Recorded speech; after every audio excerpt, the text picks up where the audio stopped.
उपस्थित मेहमान जनवाणी की चर्चा करेंगे, कर्म के विषय में चर्चा करेंगे। इससे पूर्व कुछ पंक्तियां भक्ति में होकर के मेरे साथ गुनगुनाएंगे। नमस्कार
भगवान,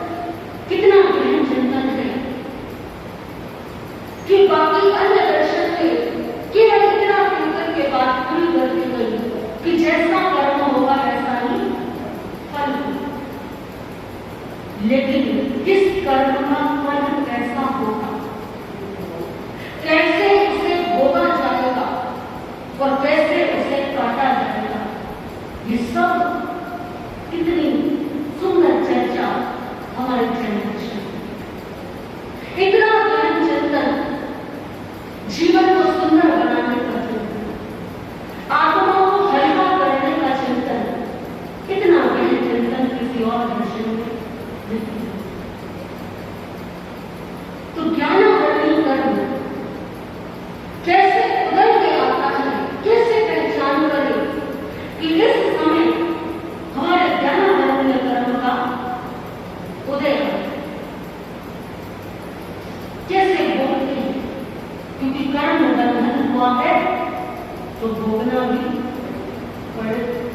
किसी ना किसी कैसे भोगेंगे? तो इंद्रियों के माध्यम से हम ज्ञान को प्राप्त करते हैं, हम जानते हैं। जानने का माध्यम हमारे 5 इंद्रियां, श्रोतेंद्रिय, चक्षुरेंद्रिय, घ्राणेंद्रिय, रसनेंद्रिय, स्पर्शेंद्रिय। इस संसार में जानने योग्य जितना भी है वो सब इंद्रियों के माध्यम से ही जाना जाता है। तो सबसे पहले इंद्रिय श्रोतेंद्रिय, श्रोतेंद्रिय पर आवरण आ गया, श्रोतावरण, यानी कि कम सुनाई देती है, ऊंचा सुनाई देगा, या फिर सुनने की शक्ति क्या होगी? बिल्कुल। तो आप समझ गए होंगे कि जब व्यक्ति या कोई जन्म से ही किसी को सुनाई नहीं देता, इसका अर्थ क्या है? कौन से कर्म का विशेष उदय आया है? ज्ञान, और उसमें भी श्रोतावरण है। अब सुनाई तो देता है, सुनाई तो देता है, पर समझ नहीं आता, ऐसा तो ये है श्रोत्र विज्ञानावरण, यानी श्रुत इंद्रिय के माध्यम से जो ज्ञान होना था उस ज्ञान पर। एक तो है इंद्रिय पर आवरण, जिससे वो इंद्रिय काम भी नहीं करे, लेकिन इंद्रिय तो काम कर रही है, लेकिन उससे जो हम समझते उस पर आवरण आ गए, तो ये श्रोत्र विज्ञान। फिर आती है दूसरी इंद्रिय, चक्षु इंद्रिय। चक्षु इंद्रिय के माध्यम से हम क्या करते हैं? देखते हैं, हम देख करके समझते हैं। आप देखेंगे कि जो बातें सुनकर के समझ नहीं आती ना, वो दृश्य देख करके जगह जगह पर लीलाओं का मंचन होता है, नाटक होते हैं, कितना सुंदर लगता है, रस आता है। सुनने में इतना रस नहीं आता जितना किसमें आता है? देखने में रस आता है, और देख करके समझने में जल्दी आता है। आप देखेंगे कि ये जो व्यवस्था है कि जन्माष्टमी आई तो कृष्ण की लीलाओं का मंचन हो रहा है, और जब दशहरा आता है तो उससे पूर्व किसका मंचन होता है? रामलीला का। क्यों किया जाता है? आप कहेंगे हर साल एक ही चीज को देख रहे हैं, इससे क्या होगा देखने से? प्रतिवर्ष वही घटनाएं हैं, प्रतिवर्ष वही दृश्य हैं, लोग देखते अपने बच्चों को दिखाते। लेकिन आप देखिए, किसी ने रामचरितमानस पढ़ी हो या ना पढ़ी हो, लेकिन वो लीला देखने से, वो मंचन देखने से एक एक घटना कहाँ रहती है? स्मृति में। जिन्होंने कभी पुस्तक नहीं पढ़ी, जिन्होंने कभी किताब उठाकर नहीं देखी, जिनको अक्षर पढ़ने नहीं देखी, लेकिन उन्होंने क्या देखा है? कृष्ण लीलाएं देखी, जो झांकियां निकलती है, वो जो नाटक होते हैं वो देखती है, तो क्या प्रभाव होता है? तो सब क्या हो जाता है? तो किसी भी व्यक्ति के मन मस्तिष्क पर गहरा प्रभाव होता है किसी भी दृश्य को देखकर। आप ऐसा मत समझिए कि आपने कोई दृश्य देखा और देखकर के आप आगे निकल गए। जिस प्रकार से आप कोई भी शब्द जब सुनते हैं, और वो शब्द जैसे कि गुरु महाराज ने कल बताया था उपाध्याय में कि शब्द यात्रा करते हैं। वैज्ञानिक लगे हुए रिसर्च कर रहे हैं, क्योंकि जैन दर्शन ने तो कह दिया कि शब्द यात्रा करते हैं हमारे भारत में, और कुछ जैन परिवारों के लोग ऐसा कहते हैं कि ऐसे ही लिखा है, ऐसा नहीं। वैज्ञानिक उन तरंगों को पकड़ने का प्रयास कर रहे हैं, वैज्ञानिकों की रिसर्च चल रही है कि जो शब्द आपने बोले और आप बोल करके चलेंगे, उनसे जो तरंगें पैदा हो, जो वाइब्रेशन पैदा हो, आप सुनते हैं, कैसे सुनते हैं? यहां से शब्द आए, वातावरण में एक तरंग पैदा हो, वो आपके कानों तक पहुंची, आपके कानों तक टकराई, आपके कान में करने से, और उससे आपने सुना, समझा कि क्या बोल रहा है। अब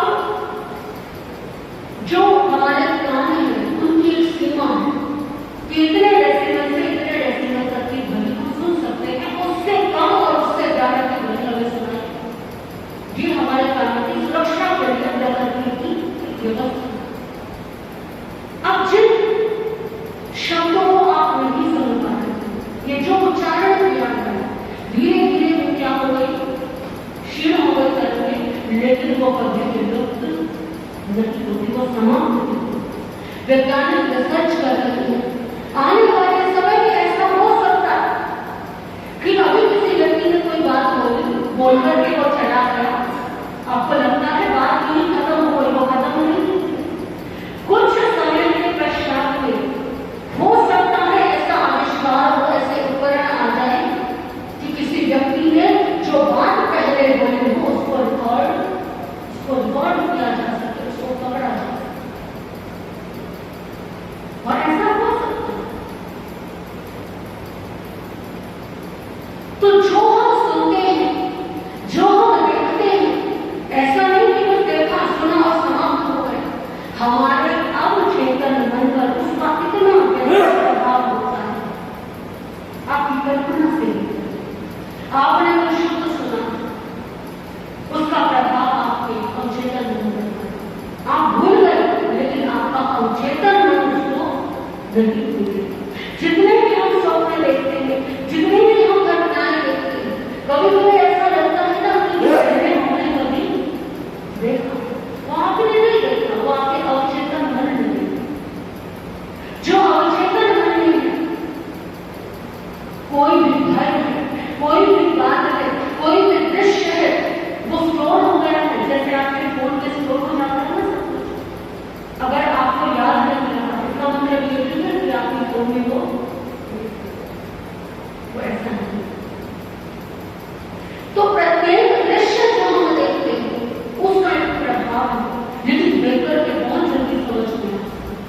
तो हमने देखा इसके माध्यम से, चक्षु इंद्रिय के माध्यम से। अब किसी के ज्ञान वर्णन करने का अगर आया तो हो सकता है उसकी दृष्टि क्या कमजोर हो जाए, दृष्टि कमजोर हो जाती है। आपने देखा होगा कुछ लोग ऐसे होते हैं, छोटे छोटे बच्चे हैं और उनको बड़े बड़े नजर का चश्मा, एक आयु के साथ चश्मा लगता है, स्वाभाविक। और आज के वातावरण में स्क्रीन टाइम इतना बढ़ गया है कि वैसे भी जो है नजर कमजोर हो गई है। लेकिन किसी किसी की नजर स्वतः ही बाल्यकाल से कमजोर होती है या आयु की अपेक्षा ज्यादा कमजोर होती है। दूर के अक्षर दिखाई नहीं दिए, पास के दृश्य दिखाई नहीं दिए, और मोतिया हो गया है ना, नेत्र संबंधी रोग हो गए, तो जिससे दृष्टि क्या हो गई, बाधित हो गई। तो ये कौन सा तरह उदय में आया, चक्षु पर आवरण आ गया, चक्षु आवरण।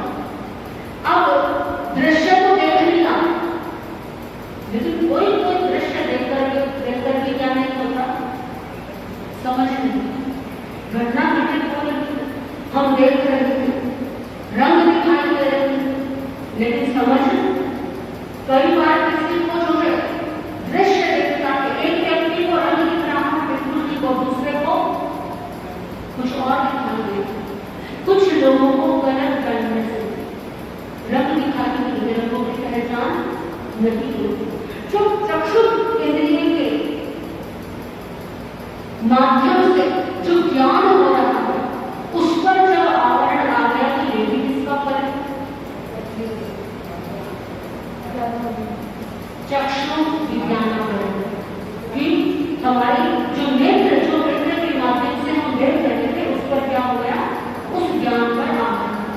ऐसे ही ज्ञान इंद्रिय, कुछ लोगों को दुर्गंध ही नहीं आती, कुछ लोगों को सुगंध का नहीं पता, और ऐसे भी लोग देखे होंगे आपने, मैंने तो देखे जिनको सुगंध भी क्या लगती है, दुर्गंध लगती है, और जिनको दुर्गंध क्या लगती है, होते हैं ना कुछ लोग जिनको जो दुर्गंध वाली वस्तुएं हैं वही क्या लगती है, बड़ी अच्छी लगती है।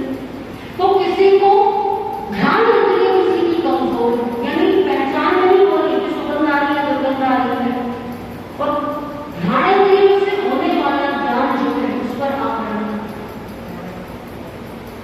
फिर आता है रसना इंद्रिय। रसना इंद्रिय के माध्यम से हम रस को ग्रहण करते हैं, तीखा है, कड़वा है, कसैला है, खट्टा है, मीठा है। अब जब रस की पहचान नहीं होती तो ये रसना इंद्रिय का क्या आवरण है। लेकिन अब टेस्ट कर लिया, ऐसे नहीं है कि रस की पहचान नहीं, लेकिन अब ये पहचान नहीं हो रही है कि कौन या टेस्ट करने की कल्पना पता नहीं लगता है, तो वो रसना इंद्रिय से होने वाले ज्ञान पर आवरण। फिर स्पर्श इंद्रिय, स्पर्श इंद्रिय के माध्यम से स्पर्श इंद्रिय पर आवरण आना। कुछ लोगों को गर्मी भी नहीं लगती, कुछ लोगों को ठंड नहीं लगती, कुछ लोगों को पता ही नहीं लगता। आप कहेंगे ऐसा कैसे होता है महाराष्ट्र में? ऐसा तो हो ही नहीं सकता कि ठंडी हवा चले और किसी को पता ना लगे। ऐसा कैसे हो सकता है कि किसी को भार भी महसूस ना हो? हमारे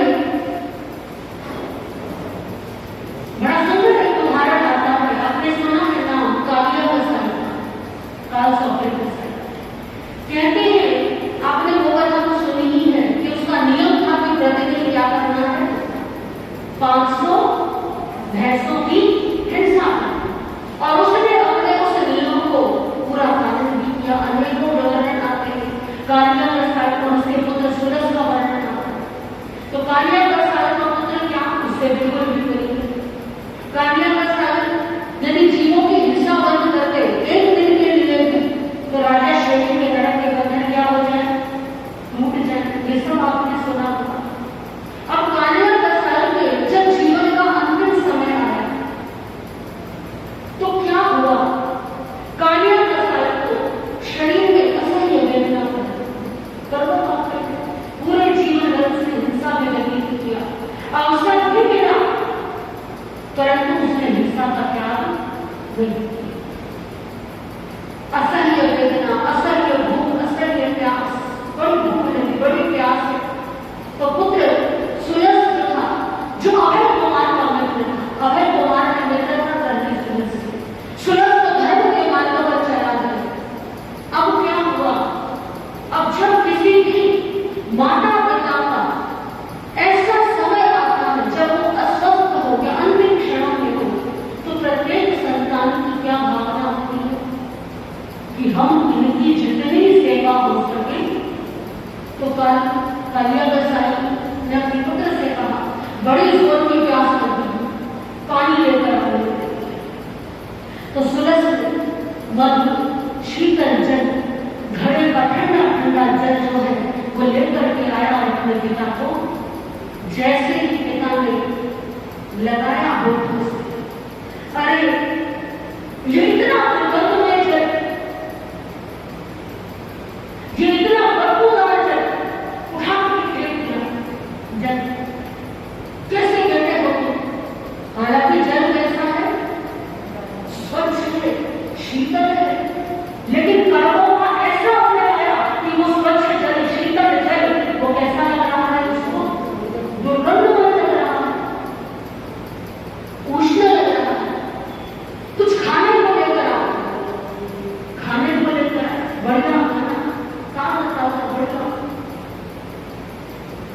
जैसे ही एक ग्लास डाला मुंह में कि कैसा भोजन लेकर आए, बासी भोजन, इसमें से भी दुर्गंध आ रही है, इसमें सब कुछ जो है गलत है, उसको लेकर के मुझे नहीं खाना।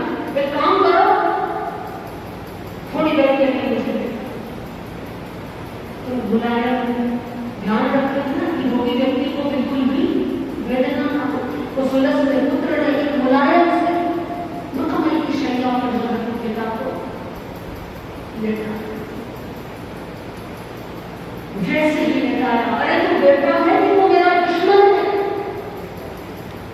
ऐसी शैया पर मुझे लेटा रहा है, मेरा पूरा शरीर छिड़ रहा है, मुझे वेदना हो रही है।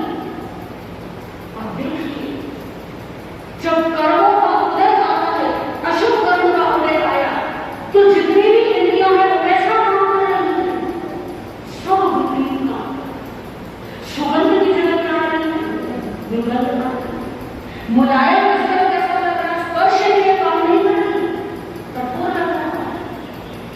पतली चादर भी क्या लग रही है, इतना भारी उठने जो है मुझे विवस्त रहा, ठंडा ठंडा शीतल जल, मधुर भोजन, कैसा लग रहा है, ऐसे कर्मों का उदय। जब शंका आया तो ऐसा कैसे हो सकता है कि मीठा भोजन भी अच्छा, मीठा भोजन तो अच्छा ही लगेगा, लेकिन जब कर्मों का उदय आता है तो ऐसा आज्ञाकारी पुत्र जो मधुर वाणी बोल रहा है, मधुर शब्द बोल रहा है, कालिया